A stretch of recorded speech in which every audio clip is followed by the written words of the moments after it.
Welcome to Securing America with me, Frank Gaffney, the program that's a kind of, owner's manual for protecting the country we love against all enemies, foreign and domestic, to God's glory and that of his kingdom. A man who has devoted his life to protecting our country in a variety of capacities is our first guest. I'm very pleased to say he's a friend and much admired colleague now for many years. His name is Erik Prince. You probably know him best for some of his daring do exploits as the chairman and founder of Blackwater.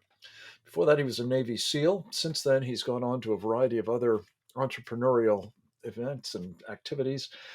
We regard him as one of the go-to people to help us understand, things military particular, but also strategic developments that we need to be making sense of as we think about the kind of military we need and whether it's up to the job. Erik Prince, it's great to have you back at Securing America. Thanks for joining us.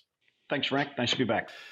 It pains me beyond words, and I can only imagine how it's made you feel, to watch what has played out in Afghanistan, despite your very considerable efforts to have it be otherwise. We worked together a bit on trying to fashion capabilities other than a big army approach to the war there. And Something certainly, other than the one size all. yeah, and certainly very different from what we've seen now at the hands of Joe Biden. Give us your sense, if you would, of not only the lessons unlearned there, but also, Erik, where we now stand with respect to the results of Joe Biden's disastrous defeat. I think it's the embodiment of the collapse of deterrence. When literally up until I just met with a couple of Afghans yesterday, senior level ones that were still ready to defend the country, defend the capital up until the last days, and it's as if the ghosts were in charge, and so letting the Taliban waltz in and letting them set up their Islamic Emirate and the signals that sends to certainly to the Russians that to see what kind of allies we are, to the Pakistanis, to the Indians. All those countries take note that this great power with the most expensive military in the world gets defeated by a 90% illiterate enemy force using weapons no larger than an RPG or a 50 cal machine gun. It's really pathetic. It's shameful. And it is, I set out from the beginning to try to prevent the helicopter off the rooftop moment.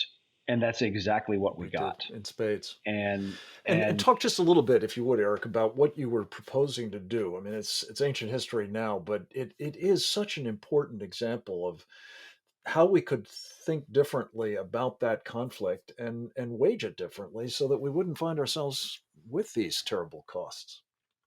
It was basically a repeat of what worked in the first 6 months of the campaign, which was an unconventional warfare approach using, less than 100 in the first days after 9/11, less than 100 special operator and CIA officers backed by air power smashed the Taliban, hunted them, truly put them on the run, making them run for their lives. We then adopted, once the conventional military rolled in, a repeat of the Soviet battle plan, which failed abysmally. All I recommended was a model of that unconventional warfare approach, really combined with how the East India Company stayed in the area for 250 years, mostly for trade and a little bit for security, using mostly indige forces, but attaching veterans. Okay, people love to say veterans, they hate the word contractors, veteran contractors, to attach to the Afghan army, to live with them in each battalion for the long term, with a little bit of air power and a little bit of controls over the logistics channels so that the men are paid on time and fed on time and resupplied with ammo. I talked to so many Afghan units that were not getting ammunition starting in June already of the year that the city collapsed, that the country collapsed. So a small common sense approach that would have cost less than 5% of what the U.S. was spending. In fact, I was particularly offended to see that Congress authorized another $14 billion to resettle Afghan refugees. That would have paid for what I recommended, what a state behind force would cost. It would have paid for that for 4 years. So this And is again, it's just an abysmal fail in every sense of the word. indeed. Um, Let me ask you about one particular piece of the failure. The leave behind of $85 billion worth of military gear is now, it appears, um, enabling the Taliban to undertake an attack aimed at toppling the government of Pakistan. I don't know how much of that gear is going to be used in that purpose, but if any of it is, and if it has the result of bringing down a government that is a mess on a good day, but perhaps turning into new caches of weapons for the Taliban, nuclear weapons from the Pakistani Correct. stockpiles. How serious a A problem is this? semi-failed state with nuclear Yeah, weapons. exactly. It's a huge problem, and it, almost with the same collapse you saw of the failure of imagination at the end of the Vietnam War led to cascading negative effects across the region, the actual domino effect. I fear we could see the same thing with already teetering Pakistan, right? They just had they removed the prime minister. The military has is flexing up because there's a lot of desperation there and a lot of chaos. And the Biden administration sadly only added to it with the abysmal You departure. know the region very well, Eric. Do you think it's a credible threat that those nuclear weapons, which I'm told are widely dispersed around the country at fairly low levels of command, might well be, well, should we say, liberated by the Taliban? I don't think they'd be liberated by the Taliban, but there's plenty of crazy Islamist factions even within Pakistan that we should be fully as worried about, not just the Afghan Well, Taliban per se. There are within Pakistani Taliban. within the military too. There are Yeah. exactly.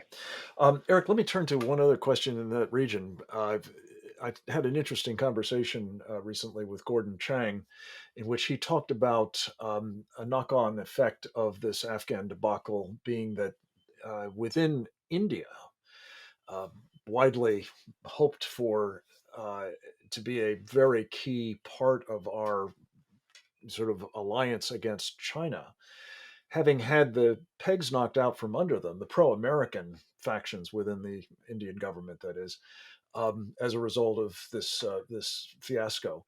Do you think that's the case? And if so, have we seen the Indians probably now reverting to form and being less reliable to us and more aligned with Russia? The Indians have prided themselves for being part of that non-aligned movement for a long time. Um, Being a reliable, first of all, being feared, most important, being respected, second, being friends, third. And when our allies don't respect us and our enemies don't fear us anymore, that's a problem. And that's when you have countries that should be solidly in our column tend to shift into the neutral column, and it's expected. That's it's almost a mechanical event. Um, India has a legitimate border dispute over the high mountains because it's really about the source of water. Okay, that's what those conflicts are about. And again, the U.S. does not provide very innovative, clever solutions for how to deal with an unconventional warfare approach. And that's the kind of the Achilles heel of the U.S. military is a true lack of imagination. Or probably creative solutions to the water problem, which may also be available to us if we have the wit to take advantage of them. Eric, we have to take a short break. When we come back, I want to ask you a bit more about, well, India's alternative partner, Russia, and the Ukraine Russian conflict, and what are the lessons to be learned from that? And most especially, what should we be doing differently in that regard? That and much more with Erik Prince right after this.